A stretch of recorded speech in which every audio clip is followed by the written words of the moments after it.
বৃহস্পতিবার থেকে চেন্নাইতে বাংলাদেশ ভারত টেস্ট সিরিজের প্রথম ম্যাচটি যে হবে সেখানকার উইকেট ভালোই একটা ধাঁধা তৈরি করেছে, ব্যাপক কৌতূহলের জন্ম দিচ্ছে। চেন্নাইয়ের উইকেট কি লাল মাটির হবে নাকি কালো মাটির হবে, মানে কোন উইকেটটাতে খেলা হবে? উইকেট কি স্পিন সহায়ক হবে নাকি পেস সহায়ক হবে? একাদশে কি থার্ড সিমার নেওয়া হবে নাকি থার্ড স্পিনার নেওয়া হবে? ভারত কি শুধুমাত্র বাংলাদেশের বিপক্ষে এই টেস্ট ম্যাচটাতেই কনসেন্ট্রেট করবে নাকি তাদের এই দীর্ঘ ক্রিকেট সিজনটাকে মাথায় রেখে নিউজিল্যান্ডের বিপক্ষে সিরিজ রয়েছে সামনে, আরো বেশি করে অস্ট্রেলিয়ায় গিয়ে যে তাদের অস্ট্রেলিয়ার বিপক্ষে খেলবে বর্ডার গাভাস্কার সিরিজ ট্রফির জন্য আর কি, সেই সিরিজটার দিকে আসলে কনসেন্ট্রেট করে তারা ওই রকম উইকেট চাইবে হোম টিম হিসেবে? এরকম নানান প্রশ্ন, নানান কৌতূহল। শেষ পর্যন্ত গিয়ে চেন্নাই টেস্টের উইকেটটা কিরকম হতে পারে ম্যাচের রেজাল্ট নির্ধারণেও বা একাদশ সাজানোতেও সেটা কিরকম ভাবে প্রভাব রাখতে পারে, চলুন সেটা আমরা একটু বুঝে দেখার চেষ্টা করি। বিষয়টা খুব সিম্পল। এখানে হচ্ছে গিয়ে দুই রকম উইকেট রয়েছে চেন্নাইতে, 9টা উইকেট রয়েছে। সেই 9টা উইকেটের মধ্যে 6টা উইকেট হচ্ছে গিয়ে কালো মাটির, মানে পার্থক্যটা বুঝতে হলে সহজ চোখে আপনি দেখবেন যে উপর দিয়ে হচ্ছে গিয়ে উইকেটটা কালচে, আর 3টা উইকেট রয়েছে লাল মাটির, যেখানে উইকেটটা হচ্ছে গিয়ে লালচে।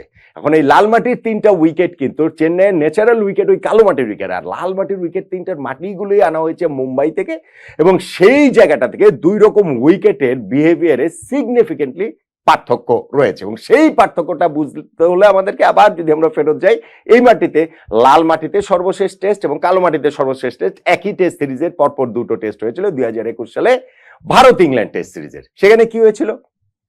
ধরেন হচ্ছে গিয়ে প্রথম টেস্টটাতে যেখানে হচ্ছে গিয়ে ইংল্যান্ড ম্যাচটা জিতে নিয়েছিল 227 রানের বিশাল ব্যবধানে, সেকেন্ড টেস্টটাতে ভারত ম্যাচটা জিতে নিয়েছে 317 রানের বিশাল ব্যবধানে। পরপর দুটো টেস্ট হয়েছে একই মাঠে একই ভেন্যুতে, কিন্তু দুইটা ভিন্ন উইকেটে। প্রথম টেস্ট হয়েছিল লাল মাটির উইকেটে, সেকেন্ড টেস্ট হয়েছিল কালো মাটির উইকেটে। লাল মাটির উইকেটে প্রথম 3 দিন উইকেট ছিল একেবারেই নিষ্প্রাণ, সেইখানটাতে হচ্ছে গিয়ে স্পিনাররা মোটেই কিছুই করতে পারেননি। প্রথম ইনিংসে জরুর ডাবল সেঞ্চুরি করে ফেললেন, ফার্স্ট ইনিংসে ইংল্যান্ড প্রায় 250 রানের লিড নিয়ে নিল, শেষ দিকে গিয়ে দুই দলের স্পিনাররা কার্যকর হলেও ফার্স্ট ইনিংসটাই আসলে ম্যাচের ডিফারেন্সটা গড়ে দিয়েছে, যেই কারণে ইংল্যান্ড এত বিশাল ব্যবধানে জয় পেয়ে গেছে লাল মাটির উইকেটে। পরের টেস্ট চেন্নাইতে কয়েকদিন পরে ভারত কালো মাটির উইকেটে খেললো, এবং কালো মাটির উইকেটটাতে অনেক বেশি স্পিন সহায়ক হয়, তাতে ভারতীয় স্পিনাররা ডোমিনেট করলেন। অবভিয়াসলি রোহিত শর্মার একটা দুর্দান্ত সেঞ্চুরি ছিল, সেটারও একটা রোল ছিল, কিন্তু ওই যে ভারতীয় স্পিনাররা ডোমিনেট করেছে ইংল্যান্ডের কাছে, সেইটার জবাব ছিল না। ভারত ম্যাচটি 317 রানে জিতে নিল। এখন খেয়াল করে দেখেন, এই কিন্তু সর্বশেষ দুটো টেস্ট চেন্নাইতে হয়েছিল প্রায় হচ্ছে গিয়ে 3-3.5 বছর আগে। আপনি যে খেয়াল করে দেখেন যে একই স্টেডিয়ামে দুটো উইকেট, ভিন্ন দুই উইকেট, ভিন্ন দুই ক্যারেক্টারিস্টিক্স উইকেট, তাহলে এখন বাংলাদেশ ভারত টেস্ট সিরিজটা আসলে এই ফার্স্ট টেস্টটা কিরকম উইকেটে হবে? ভারত তাদের গণমাধ্যমে যে খবর আমি দেখলাম সেখানে হচ্ছে গিয়ে ভারত কিন্তু দুই রকম মাটির উইকেটেই প্র্যাকটিস করেছে এই কয়েকদিন। প্রথমে হচ্ছে মানে লাল মাটির উইকেটেও কালো মাটির উইকেটেও তারা প্র্যাকটিস করেছে, কিন্তু সর্বশেষ তারা লাল মাটির উইকেটেই প্র্যাকটিসটা বেশি করছে। তাতে করে মনে হচ্ছে যে এই রেড ক্লেতেই আসলে খেলাটা হবে এই চেন্নাইয়ের উইকেটটাতে। এটা কি বলে চলো অনৈতিক কোনো সুবিধা না, এটা হোম টিম, তারা তাদের সুবিধা মতো উইকেট বানায়, তারা কোনটাতে কিরকম উইকেট তাদের চাহিদারও একটা ব্যাপার থাকে, সেরকম চাহিদা কিউরেটরকে দেওয়া হয় বা হচ্ছে ওই হোম ক্রিকেট অ্যাসোসিয়েশনকে দেওয়া হয়, এবং সেই অনুযায়ী উইকেট তৈরি করা হয়। ভারত এখানে লাল মাটির উইকেটে খেলতে পারে, এবং এইখানটাতে আরেকটা জিনিস মাথায় রাখতে হবে, লাল মাটির উইকেটে বাউন্সটা অনেক বেশি থাকে, সেটা পেসার স্পিনার সবার ক্ষেত্রে প্রযোজ্য, এবং গরমটা যেহেতু অনেক বেশি থাকবে সেই কারণে স্পিনাররাও এই জায়গাটাতে কার্যকর পরের দিকে আরো বেশি করে হয়ে উঠতে পারেন। কিন্তু একই সঙ্গে লাল মাটির উইকেটে পেস বোলারদের কার্যকারিতাও এবার যথেষ্ট থাকবে বলে ধারণা করা হচ্ছে। সেইটা শুধুমাত্র বাড়তি বাউন্সের কারণে নয়, গরম টরম সবকিছু মিলিয়ে রিভার্স সুইংটা ওইখানে একটা বড় অস্ত্র হিসেবে দেখা দিতে পারে। এখন যখন আপনি এই সবকিছু মাথায় রাখবেন, তখন আপনি এই যদি রেড ক্লে সারফেসে খেলা যদি হয়, লাল মাটির উইকেটে খেলা হলেও একাদশ নির্বাচনটা কিরকম হবে সেইটা নিয়ে একটা ডিলেমার জায়গা কিন্তু ডেফিনেটলি থাকবে। ধরেন আমি যদি স্বাগতিক ভারতের কথা বলি, স্বাগতিক ভারতের এই জায়গাটাতে তাদের দুই স্পিনার যদি খেলানো, রবিচন্দ্রন অশ্বিন এবং হচ্ছে গিয়ে রবীন্দ্র জাদেজা, এই দুজন তো খেলবেনি, আর সঙ্গে যদি হচ্ছে গিয়ে দুই পেসার খেলানো হলে একটা তো জাসপ্রীত বুমরা, সঙ্গে এখানে মোহাম্মদ সিরাজেরও খেলার কথা। হ্যাঁ, তারা এইখানটাতে হচ্ছে গিয়ে সারপ্রাইজ প্যাকেজ হিসেবে যদি তারা দুই পেসারই শুধুমাত্র খেলায়, সিরাজের জায়গায় তারা আকাশদীপকে খেলাতে পারে, যিনি হচ্ছে গিয়ে ইংল্যান্ডের বিপক্ষে টেস্ট সিরিজে যার ডেবু হয়েছিল। আবার বোলিং বৈচিত্র্যের কথা মাথায় রাখলে তারা বাহাতি সীমার ইয়াশ দলকেও তারা টেস্ট ডেবু করিয়ে দিতে পারে। কিন্তু ধরে নেওয়া যায় যে জাসপ্রীত বুমরা এবং মোহাম্মদ সিরাজ তাদের দুই পেস বোলার, রবিচন্দ্রন অশ্বিন আর হচ্ছে গিয়ে রবীন্দ্র জাদেজা তারা দুই স্পিনার।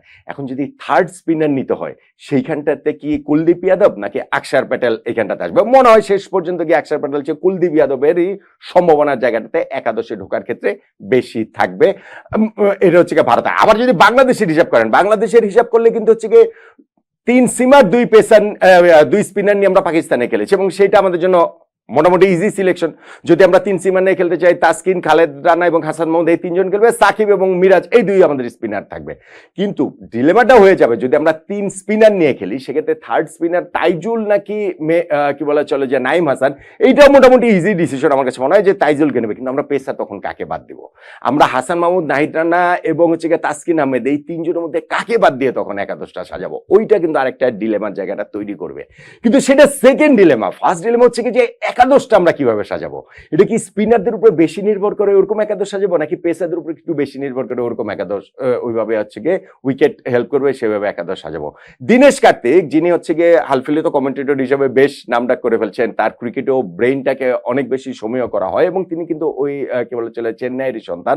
তিনি বলছেন যে এবারের উইকেটটা অনেক বেশি হচ্ছে গিয়ে কিছুটা, অনেক বেশি তো না, কিছুটা হচ্ছে পেস সহায়ক হতে পারে।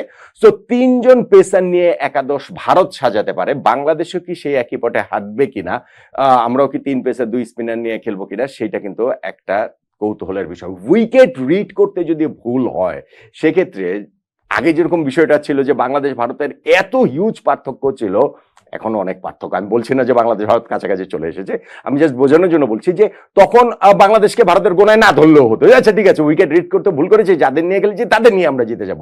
কিন্তু বাংলাদেশ মাত্রই পাকিস্তানে গিয়ে পাকিস্তানকে হারিয়ে এসেছে। বাংলাদেশকে হালকাভাবে নেয়ার আর কোনো সুযোগ আসলে ভারতের নেই। যেটা ভারতের ক্যাপ্টেন রোহিত শর্মা প্রেস কনফারেন্সেও বোঝা গেছে, তিনি হালকা চালে বলেছেন বটে, হ্যাঁ ভারতকে হারাতে সবাই পছন্দ করে, তো ঠিক আছে ভাবুক, সবাই ভাবে ভাবতে থাকুক। কিন্তু একই সঙ্গে বাংলাদেশ বিষয়ে তার সতর্কতার কথাও তিনি বলেছেন, বাংলাদেশকে সময়ও করছেন সেটাও বলেছেন।